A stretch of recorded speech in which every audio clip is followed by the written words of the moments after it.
Assalamualaikum warahmatullahi wabarakatuh. Shalom, salam sejahtera bagi kita semua. Yang terhormat Dewan Juri, tim oposisi, dan hadirin sekalian. Perkenankan saya, Ovelia Putri Agustik, dengan tegas sangat tidak setuju bahwa Dewan ini percaya buku sejarah seharusnya lebih berfokus pada pengajaran historiografi bottom up dibandingkan historiografi top down. Sebelum itu, apa sih historiografi bottom up dan historiografi top down? Historiografi bottom up sendiri yaitu dari bawah ke atas. Maksudnya, historiografi bottom up berfokus pada peran masyarakat biasa, kelompok sosial, dan gerakan akar rumput dalam membentuk sejarah. Selanjutnya yaitu historiografi top down, yaitu dari atas ke bawah, yang lebih berfokus pada peran pemimpin, pemerintah, penguasa, dan juga intuisi besar dalam membentuk sejarah.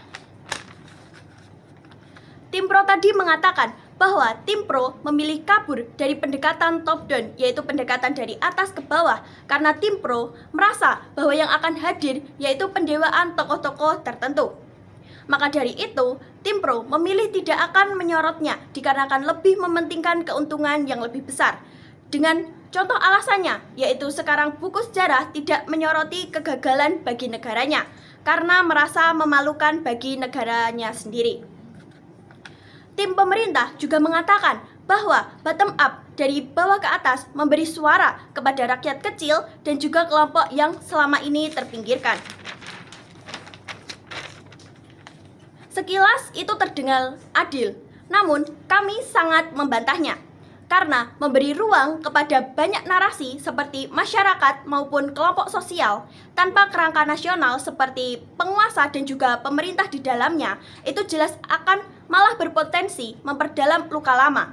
Mengapa? Benar kata tim Pro tadi, karena negara pada pasca konflik masyarakatnya belum sepenuhnya stabil dan juga pulih, dan masyarakatnya masih mengalami trauma akibat peristiwa yang telah terjadi.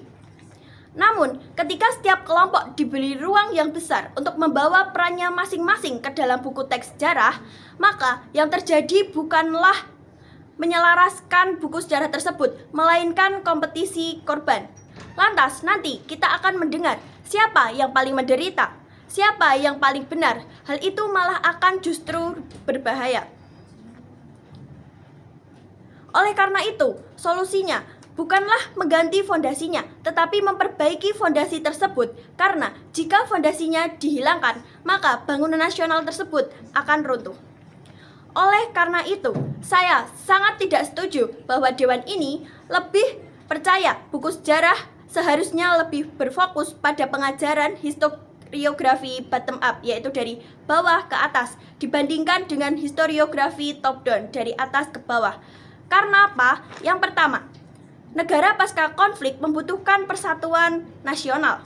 Prioritas utama negara pasca konflik bukanlah keberadaan berbagai cerita maupun sudut pandang dari berbagai masyarakat atau orang lain, atau interpretasi yang berbeda mengenai suatu peristiwa atau realitas dalam masyarakat.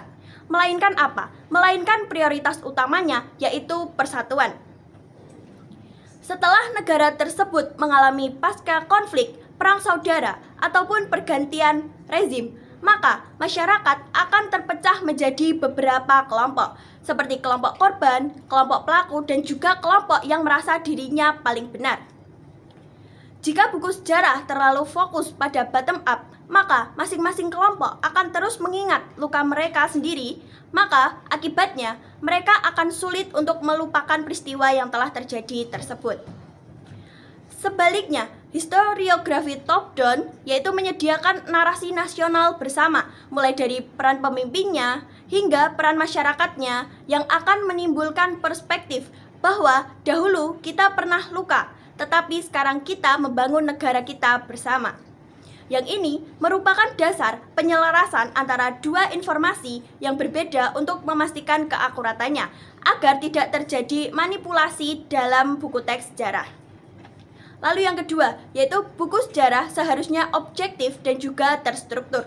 Karena tujuan dari buku teks sejarah sendiri bukanlah untuk memanipulasi peristiwa yang telah terjadi sebelumnya, tetapi untuk mendidik generasi muda secara jelas dan juga terstruktur. Bottom up menghasilkan banyak pandangan seperti pengalaman petani, perempuan, dan juga pengalaman minoritas masyarakat tersebut. Semua itu penting, namun akan menjadi rancu jika kita tidak mengetahui siapa pemimpinnya, apa kebijakannya, dan apa dampaknya bagi masyarakat sekitar. Dikarenakan generasi muda zaman sekarang belum memiliki nilai kapasitas sejarah tingkat tinggi.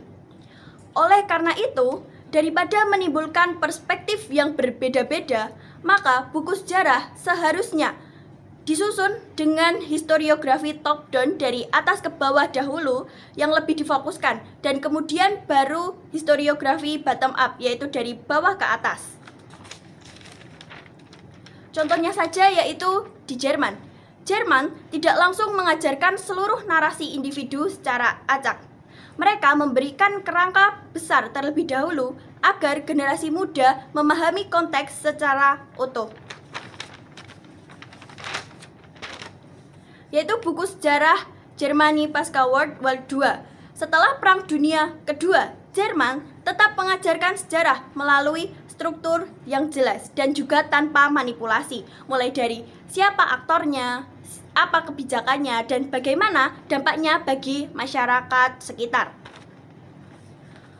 Oleh karena itu, saya tegaskan sekali lagi, saya sangat tidak setuju bahwa pemerintah lebih percaya buku teks sejarah seharusnya lebih berfokus pada pengajaran historiografi bottom up dari bawah ke atas dibandingkan historiografi top down dari atas ke bawah. Karena kita harus menyusun historiografi dari atas ke bawah dahulu agar tidak rancu.